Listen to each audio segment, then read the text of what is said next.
Yeah, gotta aim for the top like, hold up. Yeah, I can never doubt myself, I know better. All of you critics be acting like you know better. Blowing the smoke, but I know when the dust settles that I'm in my element. It's evident that there's levels to the game.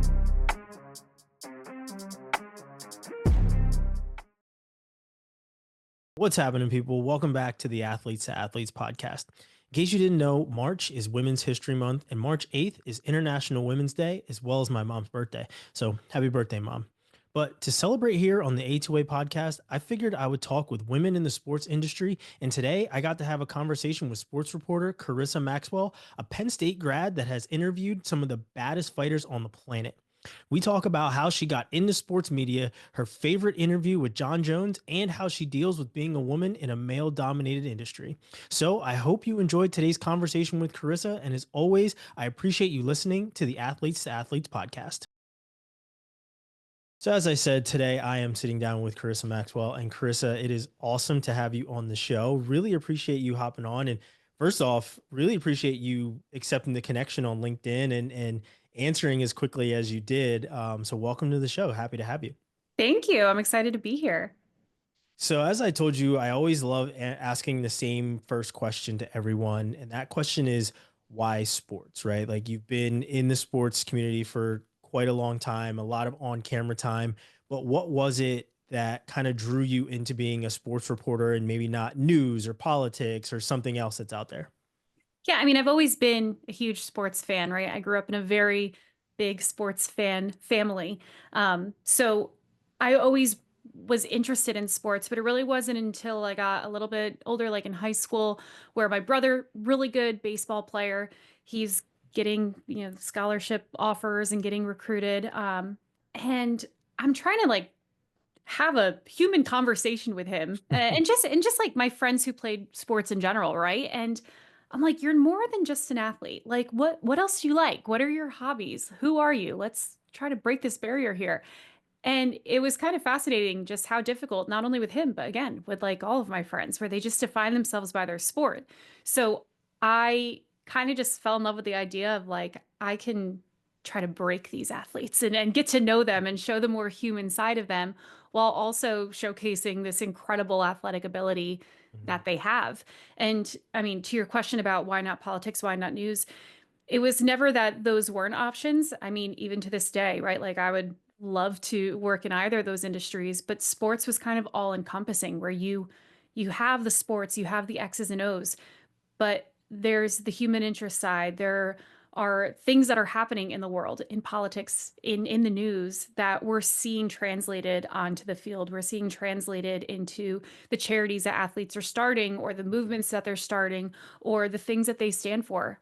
So it was just kind of this all-encompassing industry, really, where you can escape reality by having the sports fandom to focus on, but you could also talk to these people that so many people and kids look up to as role models and see how they're giving back to their communities and see how they're leaving their lasting impact on the world outside of their field of play. So I just found it to be a very diverse industry to work in where you can kind of get a little bit of everything. Mhm. So as I said, we already know what you do now, but before getting into sports reporting, you had to pick a school. You had to figure out where you were going to study sports reporting and become the journalist that you are. What other schools were you looking at? Obviously, you landed on Penn State, but what was it about, also what was it about Penn State that kind of drew you there? But what other schools were you looking at as well? So I was originally going to school for musical theater, not even sports. Like journalism was going to be maybe a minor, or something that I knew that I could translate my theater skills to being on camera if need be. Mhm. So I was actually committed to Ithaca. I got a full ride scholarship to Ithaca. I was committed to Ithaca, but I still had a tour at Penn State, and I went, and it was in February, which is probably the least nice time to be on the University Park Yeah. campus. It is very cold and everything is dead. The university is still beautiful, of course. But when I went, not only, do you drive over the mountains and then Beaver Stadium just appears like Mhm. Valhalla, from the valley. That really kind of won me over. But actually, the biggest reason that I fell in love with Penn State is the weekend that I was there was Thon weekend, which I don't know if you're Hmm. familiar with Thon, but it's the largest student-run philanthropy in the world. It's a year-long fundraising effort that culminates in a 46-hour, no sleep, no sitting dance marathon to raise money for research and funding for childhood cancer at Penn State Hershey Children's Hospital. Um, and how do you not fall in love with that? Like the Yeah. campus was a ghost town because all of the students were at Bryce Jordan Center dancing for kids with cancer. And I was like, I love that. I want to be a part of that. That is so amazing. And then, of course, you have the prospect of it being not only a D1 football team, but one of the most, prestigious D1 football programs in college football. And Ithaca just didn't have that with their Yeah. D3 football program. So just being on that campus, like I'm like, this is college, right? Like on top of all of the opportunities that Penn State provided me, just everything about the campus, the university, the history, the legacy, the colors, I just fell in love with, and I have no regrets. I still bleed blue and white, and couldn't have made a better choice. Yeah. So once you kind of navigate through school and you're figuring out what you're going to do, and obviously you said, theater was where your heart was and journalism was secondary. When was it that those kind of switched, or did they never switch and you're still a theater kid at heart? They never really switched. I'm still a theater kid at heart. I've watched Wicked more times than I'm willing to admit, but it was more so just I felt like I could make a bigger difference taking the journalism route, right? Like Mhm. it's every industry is competitive, but performing the theater side, like that was a dream, that was a passion, um, but I knew I wasn't as good as a lot of these people that we see, right? Like it was going to be something I didn't know if I really wanted to dedicate my whole education to maybe not ever making it or being successful. And with journalism, it was something that it came really naturally to me. I just was a natural storyteller. I was very just invested in different storylines, and there was just so much opportunity and diversity and skill set. And like I could learn so many things and apply them in so many different ways. And not to age myself, but when I was in college, that was really the start of social media taking over as a news platform. And we're learning these new mediums in real time. And I just saw so much potential in different things that I could do where it made that question of like, oh, what do you want to be when you grow up? Not only impossible to answer, but kind of moot because it was going to change. It was evolving. And who knew, the prospect of being a social media manager didn't even exist when I was in college. And when it did, when I graduated, it was one of those like low paying entry level jobs. And now it's one of the most important jobs at companies. So I just got excited to be a part of just this revolution of media and meet a lot of really cool people along the way and get to tell stories and still do all of the things I loved with theater, writing and reading scripts and doing my stage makeup and being on camera and figuring out what to wear. There's a lot of crossover. Yeah. I mean, it's funny to one talk to someone that was in college around the same time that I was, where social media wasn't really a thing. Like I can remember, as a freshman, you had to have a school email to be on Facebook, and being on Twitter, I had to sign up for a class because it was like so new and emerging. And you mentioned it, social media management wasn't a thing. People didn't really know how to utilize this new tool, and not to say that they truly know how to utilize it now, but it is such an emerging way of how we in the sports business cover sports. It is, you have to have a social media plan, you have to have some sort of way to let your community know what happened in the moment immediately. And it's gone from just posting text to now posting videos to even being live on social media. How have you navigated that world and continued to pivot? And I feel like in sports, we have to kind of reinvent ourselves every single day. How have you navigated that world yourself? I know how I've gone about it, but how have you navigated that world yourself? I mean, I'm still navigating it, right? I'm still learning it. The challenge for me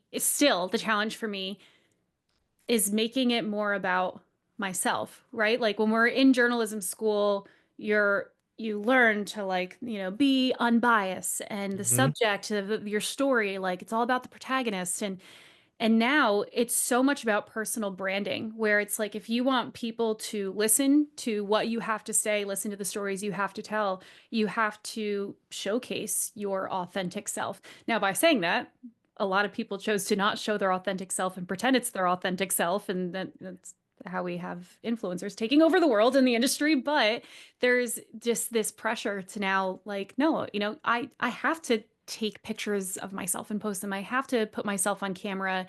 I'm encouraged to share my opinion and my hot takes on things. And it goes against so much of what we learned in J school, but it's so important now to differentiate yourself from such an oversaturated market of personalities and people to go to. So I've definitely struggled with that, but it's something that I'm slowly learning to embrace. But I think the biggest thing is as far as like how to successfully navigate it without getting totally drowned out is just looking at each thing like the newest challenge, the newest thing you have to learn, which is again what made me fall in love with this role, this industry to begin with, is that it is always changing. So, not being complacent, not getting used to one thing, knowing that it's going to change and you got to stay with it or else you might as well leave. Um, it can be exhausting. It can be emotionally and physically draining, but it is a challenge that I have welcomed and I'm still learning and navigating. Yeah, for sure. And I want to go kind of back in time to that first job and what were those feelings like? And, obviously, for me, I never thought that I'd have a microphone in front of me. I wanted to be a sports writer and I was newspapers, magazines, maybe writing blogs. I was not turn on the camera, turn on the light and let's talk. I'm glad that I've transitioned into that. I feel like it's a little bit more natural for me and a lot of other people that probably went to journalism school around the same time as me or us, I should say, and just wanted to be writers and didn't want to be on screen or weren't in broadcast. But when you first got that first job and after it was no longer just practice on the Penn State campus and now it was big corporation and big companies and you're thrust into literally the biggest conversations on the national stage, what was that like for you? What were the nerves like? What was the preparation like? Did you ever feel like, you weren't prepared enough when the time came? Or was it, okay, I got this. I've been here plenty of times and I know I can do this. Well, the funny thing is now what, 12 years into this, you never feel like you're prepared enough, right? No matter how much Yeah. prep you do, as soon as that camera rolls, you're like, oh no, what am I asking, right? Because you never know what they're going to say either. But I will never forget the first time I did an on-camera interview. I was not prepared at all. I didn't even know it was going to happen. My first job out of college, I was working for this small sports media startup. It was really like this like content marketing, white label content creation company where we had different clients, whether it Hmm. be athletes, leagues, organizations. And I was a social media coordinator. So I was creating content, not with my face on it, but creating graphics, creating memes. That was like the launch of memes. Memes were a Hmm. really big deal. And I was writing articles and managing the different social media accounts for these leagues. And we had two of the athletes for a boxing promotion that our company worked with just happened to stop by the office. Like we found out like an hour ahead of time that they were coming. So the CEO of the company is like, well, we should make them feel super special. We should interview them. We should do a roundtable. We should do this. Carissa, you could do it. And I was like, wow, 21 years old. I didn't know anything about these two athletes. And it was like this live panel forum in front of the entire company. So I had like 100 people in the office just watching me, sit at the table with these two boxers that came in that I had maybe 20 minutes to do a quick Google search on and learn about. And I was so nervous, like sweating, shaking. And we sit down and they start rolling the camera and the lights are on and everybody's staring at me. And I just had this moment of panic, like, what do I do? And then you just kind of roll with it, right? Like you have to. Hmm. You can't you can't just freeze. So I just started talking to them and we end up just having this really natural, great organic flowing conversation. And that very terrifying moment was kind of like the start of me figuring out what my interview style is. It's like, don't get me wrong, I am far more prepared into every interview I go into now. But I realized very quickly that like you could sit down and have a conversation with anybody and not know them. And the whole point of being an interviewer is asking questions to get to know that person. So going in with background is super, super helpful, but having the confidence, the same confidence you would have sitting next to somebody at a bar is like the confidence you need to be on camera. Now, granted, you know, I'm a little bit more concerned about making sure my hair is not sticking up and my makeup's not messed up and, you know, angles. But it was so scary, but at the same time, such a relief that like, oh, I can do this. If I'm just myself and approach every interview thinking that this is just a conversation, I'll be fine. I'm terrified every single time before the camera starts rolling, but then as soon as it starts rolling, I'm good now. You know, you just have that little moment. But that was really like from then I continued to do interviews for them, you know, little one-off stuff. And then from there went to Vice where I was hosting on camera Vice Sports Explains, you know, explaining some of the top stories or different technical terms or salary caps or whatever.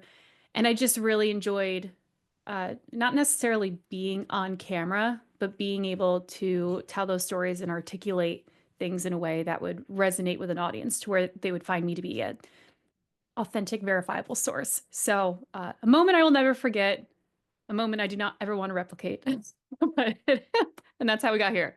Yeah.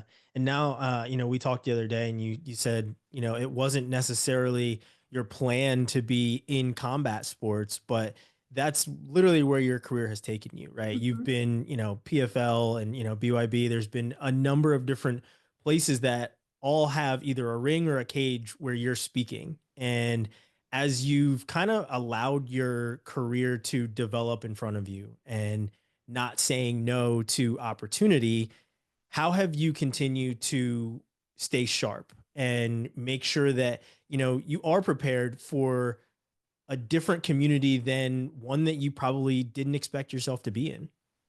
Yeah, well, it kind of all goes back to that first interview, right? Like, I knew I didn't know anything about boxing. I didn't know anything about these two fighters, but I had to learn about them. So every opportunity I've had, because I interviewed those boxers and I worked with WSOF as a client, you know, when I go to Vice, they have a partnership with UFC and they have Fightland. So they're like, oh, Karisa worked in boxing and MMA. She can do a Fightland. And then from there, go to Sporting News and they are owned by DAZN. Oh, Karisa's covered boxing. So these opportunities kind of fell in my lap. But the reason that, I mean, I have a problem saying no. So that's the big thing, right? Like, I'm like, yeah, sure, I can cover MMA and boxing. I don't know what I'm talking about. But I think a really big reason why I've been able to stay sharp and be successful in this space is because I know what I don't know, right? Like I know I am not a fighter. I do not, I've taken a few classes here and there, right? But like I'm not going to pretend to be an expert in jujitsu or striking or Muay Thai, anything like that. So when I'm approaching these athletes, I am asking genuine questions. I'm not trying to show off by telling them like all the knowledge I have and then asking them a follow-up question so we can sit there and have a conversation as two experienced fighters, which is what you see a lot in the industry. And I don't hold it against those people. I mean, a lot of reporters in the combat space, they do train and they were amateur fighters or even pro fighters. So I don't hold that against them, but I don't try to be that. So I think it's brought a fresh perspective to this space. And it's really allowed me to connect with fighters because they can see I'm not trying to like compete with their knowledge. I'm not trying to get a gotcha moment. And because I'm asking genuine questions, I'm learning. Like I'm learning in real time their style, their approach. So then when I see them fight and I have the opportunity to do a follow-up interview, I can reference those specific moments that they either told me about or that I saw in action.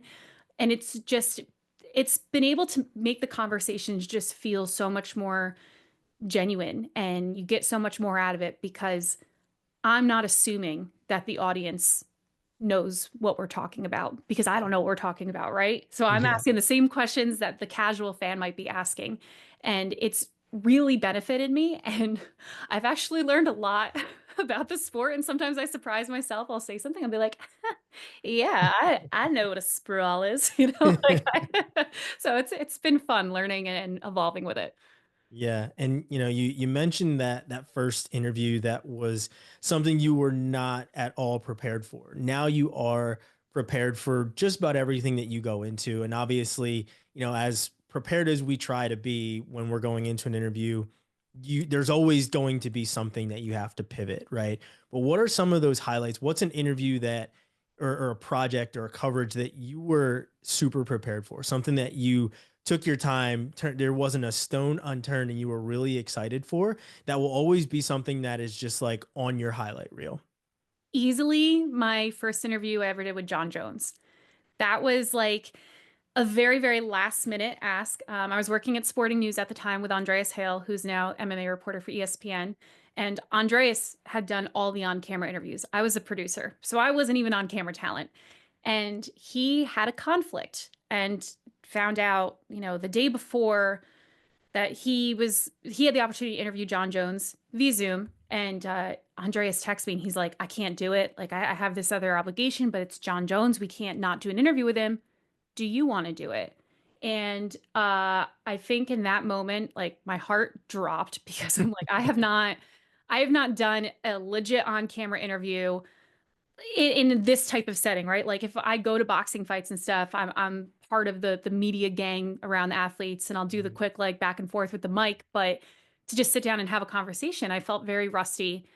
And for him to trust me with it was just a huge compliment of confidence. And I didn't want to let him down or our bosses down. So I pretty much pulled an all-nighter that night because I think I found out at like 6:30 p.m. the night before for an interview with him. I don't even remember what time was the next day. I was up all night just like watching his interviews, trying to get an idea of his personality. Because at this time, it was right before his debut at heavyweight against Cyril Gahn. So Mhm. he hadn't been in the ring in like 3 years or something crazy like that, Yeah. or cage, I should say. So I get on the call with him, and I had been warned that like, he could be kind of difficult. Like he could be a jerk sometimes. So I was a little nervous. He was so wonderful, and the conversation just flowed so smoothly. I was able to kind of grasp uh, how he was going to be with me early on in the conversation, where I felt comfortable asking him a little bit more difficult questions, Mhm. like about his checkered past, about different allegations about him, and he was very gracious in how he answered them, and it was just a really, really great conversation. And I was so nervous going into it, but it felt so easy once we were just talking to each other. And at the end of the interview, when I said thank you, he's like, that was really good. That was a lot of fun. You're good at what you do. And that was like, I'm like, okay, cool. This wasn't just me. Like there was chemistry here, right? We Yeah. were vibing. So that was definitely a highlight. And from there, I went on to do a lot of interviews then for Sporting News, which then ultimately landed me the job with the PFL, where that's all I did was fighter interviews. And I have since ran into Jon Jones. I had never met him in person before that. I met him in Saudi Arabia last year, and he knew exactly who I was, came up, gave me a hug. I interviewed him again. And it was just this really, cool full circle moment that conversation with him gave me the confidence to go on and do all the things I've been able to do since. Yeah. Yeah, I mean, when you can be on with an athlete and somebody who you're like, I don't know how he's going to take to me, right? Like that's always part of the game where you're prepared, you're ready to talk, but you don't know what their personality is going to be on any given day, right? They could have been coming off a really tough training session. Something could have gone wrong before that interview. Their mind could be, could be elsewhere. But when there is that chemistry where it is a back and forth conversation, where it is just seamless, it makes everything so much easier. And, as like I said, when we talked earlier in the week, we talked about how being a woman in the industry, it's not the easiest. And, I mentioned Mina Kimes and how you see how Mina handles people on social media. And, social media, that's the kind of the water cooler of the world right now where everybody is going to be. Have you gotten pushback? Have you had any sort of contention as you've gone from different places and done different things? How have you kind of navigated that world of being a woman in, pretty predominantly men's sport? Yeah, I mean I think I can name 5 women across boxing and MMA and bare knuckle who do what I do, so to say. There's not a lot of us. And it's definitely been a challenge because really with any job, especially in broadcast, women in general, right? You always feel like you have to work harder to prove yourself. But especially in the combat space where it is not only is it a very male dominated sport, but it is a violent sport, right? Like there is it is violent and it is masculine in a whole nother sense. Even with the women fighters, they're terrifying. And I'm more scared of the women than the men because I'm like, you might punch me in the face. Like, I don't know.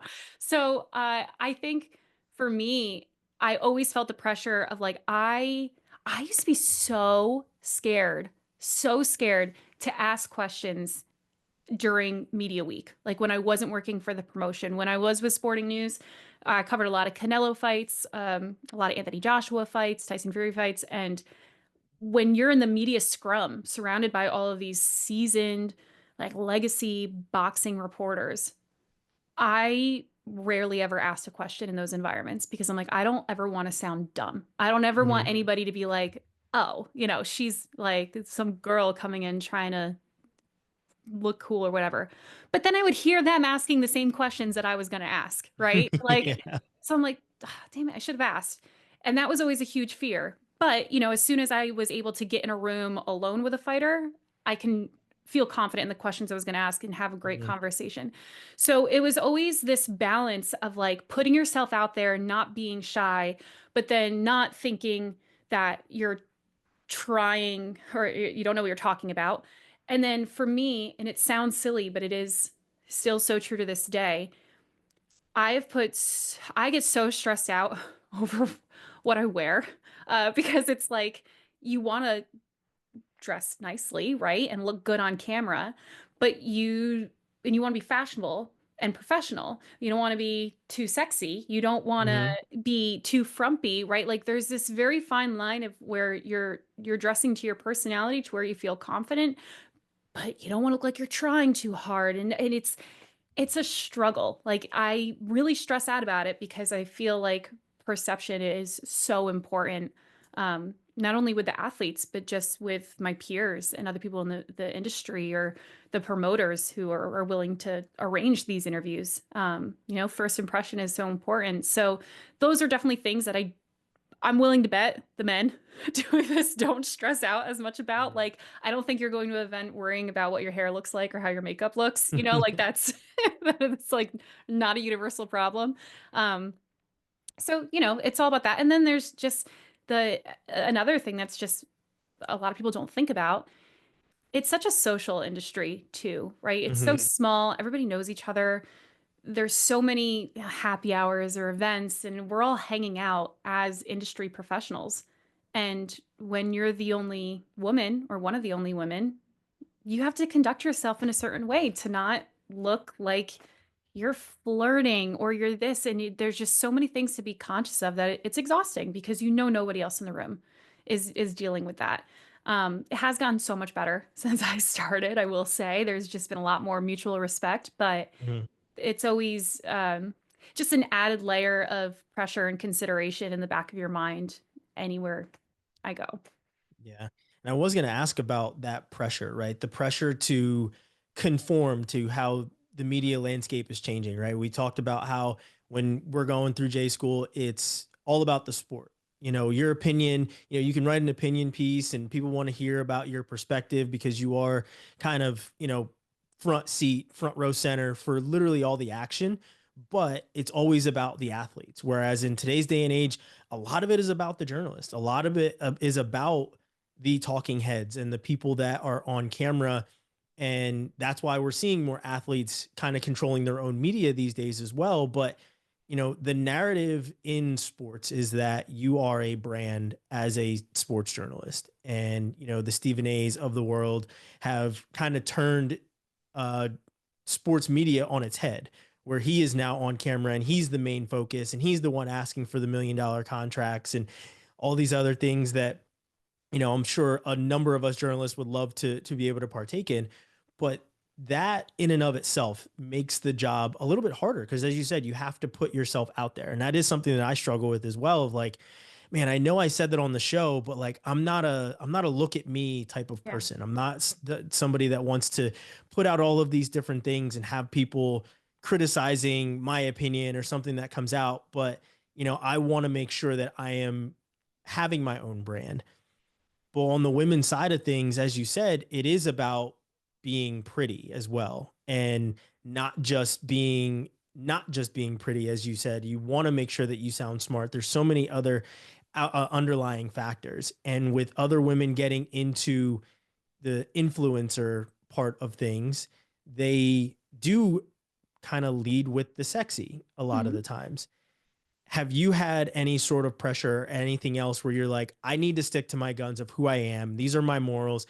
I'm not that kind of person. And I'm going to make sure that my brand is something that I'm proud of. Have you had that sort of pressure, and how have you navigated that? And, all of this in the sense of International Women's Day coming this weekend, how have you navigated that sort of pressure as you've gone through your career so far?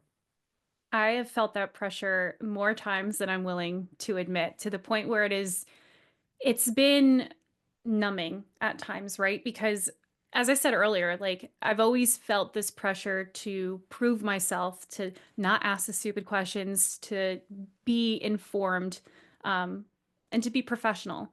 And a lot of people don't want that anymore. They want me to ask, the silly questions. And it's like, so it all started. I remember I was working for the Dolphins. Now, I know this doesn't happen anymore because it's so not PC, but I was working for the Dolphins a long time ago. I don't want to give away my age. But they used to have this like all-star dolphin, I don't know, like, pop Dolphins questions. That's what it was called. And the guys on the production side refused to ask these questions to the players because they were just so cringy. So of course they made the female intern do it.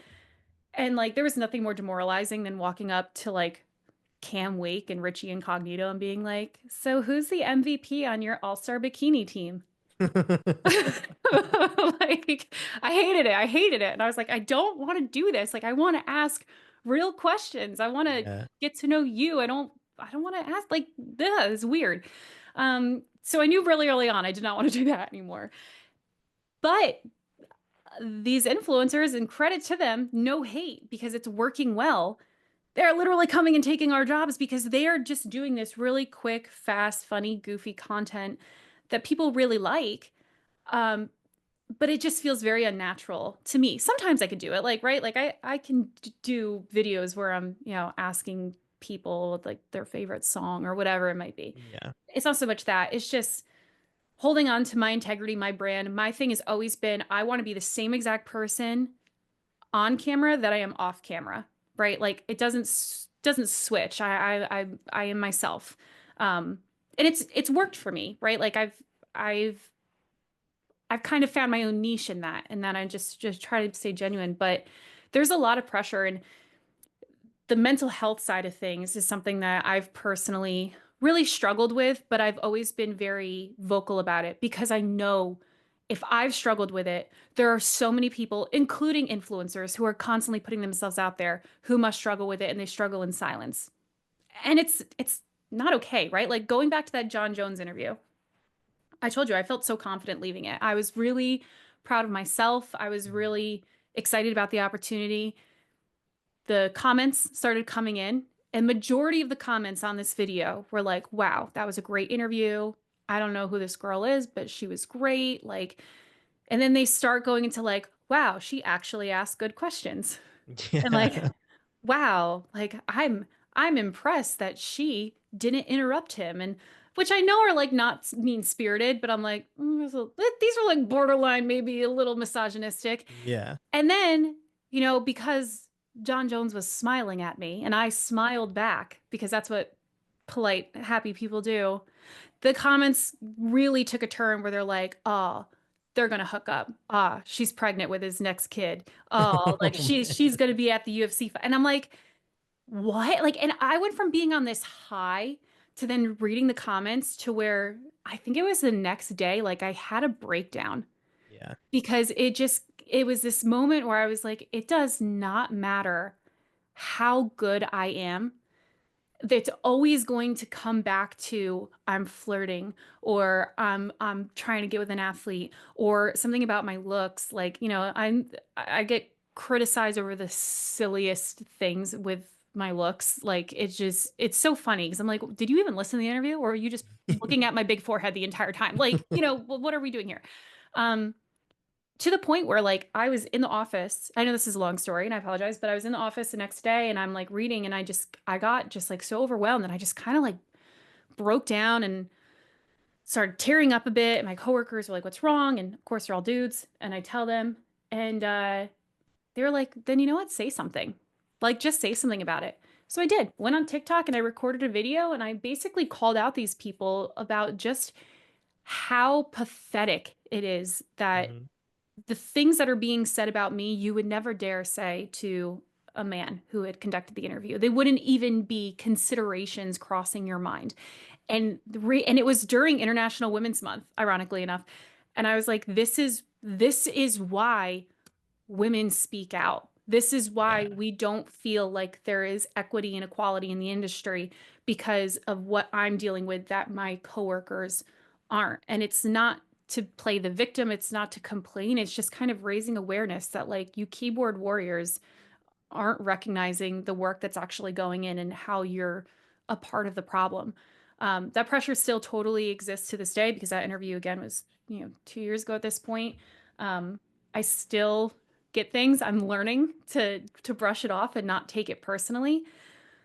But there's just always this pressure to just be what the internet wants you to be, Yeah. right? Be what the bosses want you to be. And yeah, they're paying your check, but I I'm not I'm not at the point of my career yet where I'm willing to sell my soul for a paycheck. I want to still be myself. And I think I've done a good job with staying true to myself, but it's not easy. Yeah. Yeah. It is tough, right? Because as as a journalist with morals, where you're not trying to be the shock jock and you're not trying to just say something for clicks and views and everything else, it is tough to grow your brand and your platform, right? It is to do some of those things, right? Like I can remember posting a video myself, and I have never gone through any sort of ridicule, and I have no idea what it would feel like. But when it comes to not selling your soul for certain things, I feel like there's a number of people that go through it, right? And you get down on, oh, there's only this many likes on this video, or there's no comments, or the impressions, right? As journalistic people as we are, we're looking at analytics all the time to see how our content is doing. And you get down on yourself when things don't go as well as you thought, right? So the push to maybe take a harder turn to get more of that attention, but you're like, no, I need to stick by these morals and the integrity that I have, and it's it's always worse for women in the industry who are pretty and who they're like, oh, they're barely listening to a word I'm saying, they're just worried about what I'm wearing or anything else like that, right? So having the morals that you stick to and being in somebody of integrity, it's always going to be at the top of the list for certain people, whereas others are just, I want to have fun, and there's a camera and a microphone, let's see how many people will watch us do something stupid. So sticking to those guns is really important. And I noticed right away when we had our conversation the other day that was, you were a person of integrity, and it was why I wanted to have you on the show to speak on that.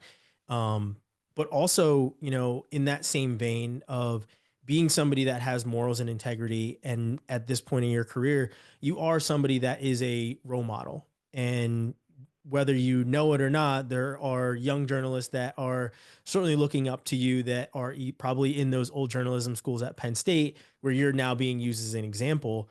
But before you got to this point, were there any women in the industry that you looked up to, that you looked to and said, that's somebody that I would like to be like, that I want to maybe not be them on camera, but maybe model my style after them? Yeah, I mean, you mentioned Mina Kimes, like she's just authentic, and I love that about her. Um, I've loved Megan Levy in her role, UFC, now on the sidelines, college football. Like she's been someone who I really appreciate her style.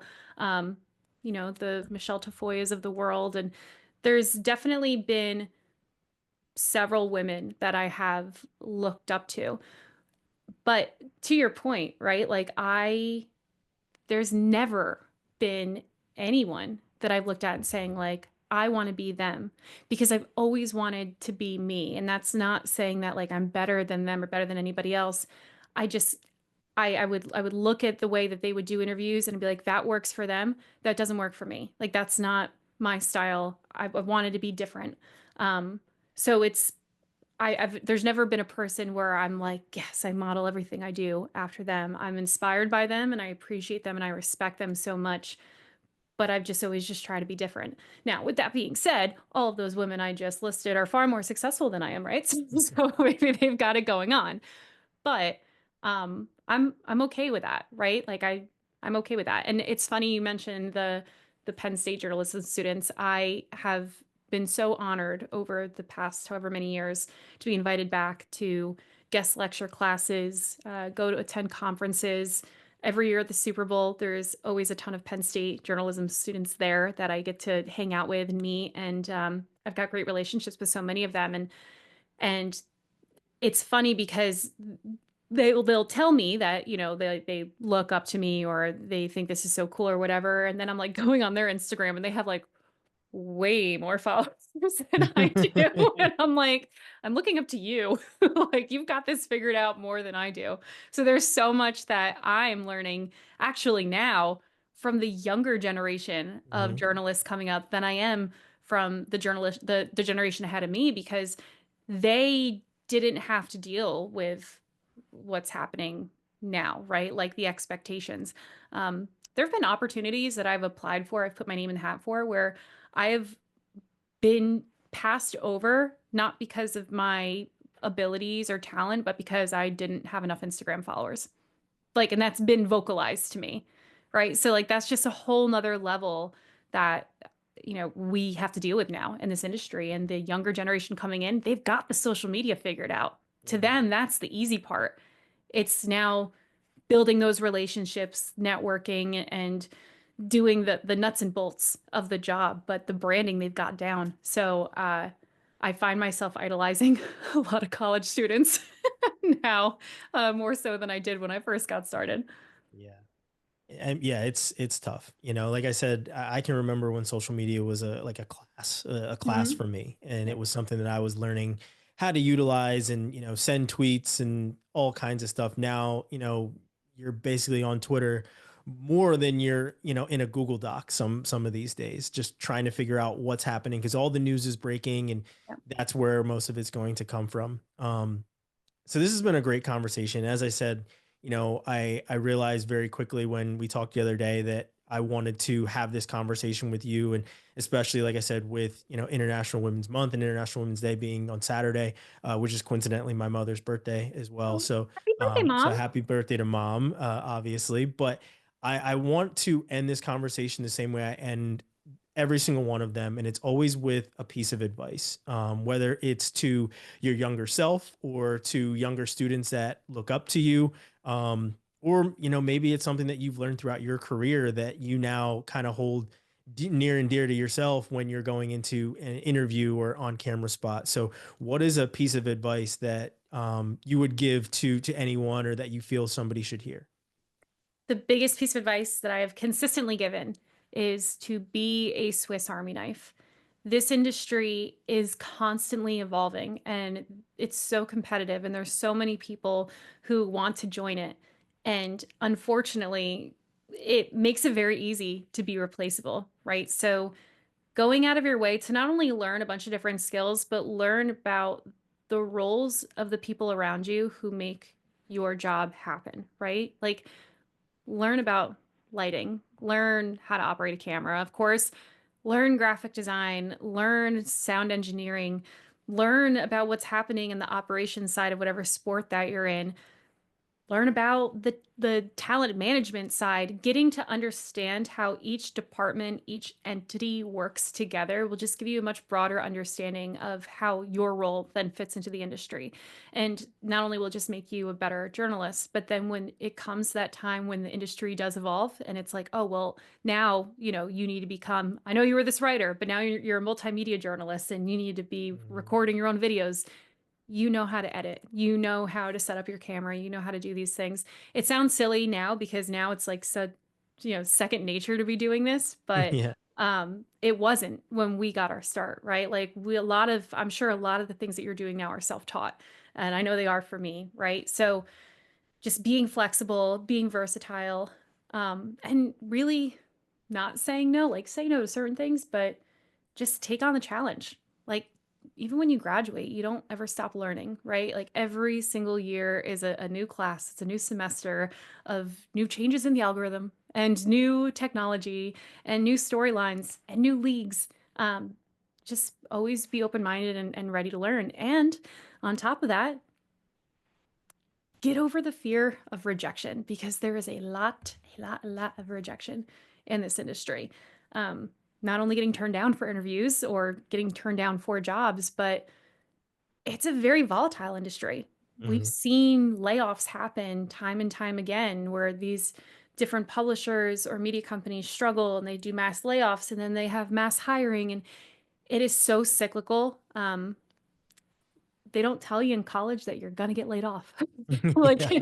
it's going to happen and it's okay. It's not personal. It's just the industry that we chose to be a part of. And every experience you're going to grow for, you're going to find a little bit more of yourself and you're going to learn how you can be better the next opportunity, and to not let that deter you or scare you. And it's easier said than done, but I think it's really important. Anybody crazy enough to enter this industry knows that. That is for sure. It is a ever changing model every single day. And I think that's great advice. Chris, I really appreciate the conversation. I love everything that you spoke on. And you know, I'm eternally a fan of all your work. And I said that I had known of your work before we even met. And you know, seeing you with PFL, I've done some work with them in the past. And you know, like I said, you were on the forefront of a video that I had seen.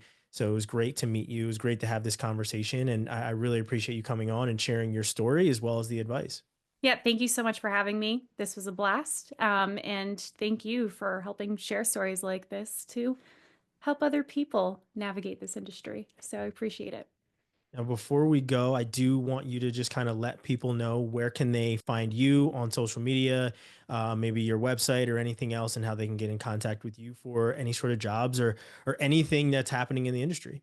Yeah, absolutely. So on social, every platform, you can follow me at Karisa Maxwell. That's with a K and one S. And then my website, karisamaxwell.com, spelled the same way. That's where you can find links to my content, my contact form, and different ways that I can be a part of your team. So definitely go check it out. DM me, X me. Is that what we're saying now? Are we Xing each other? Yeah, I don't guess. know. Is that what it is then? I don't know. It sounds weird. Hop in my mentions. I don't know. But yeah, I'd love to connect. And any way I can help out as well, happy to do so.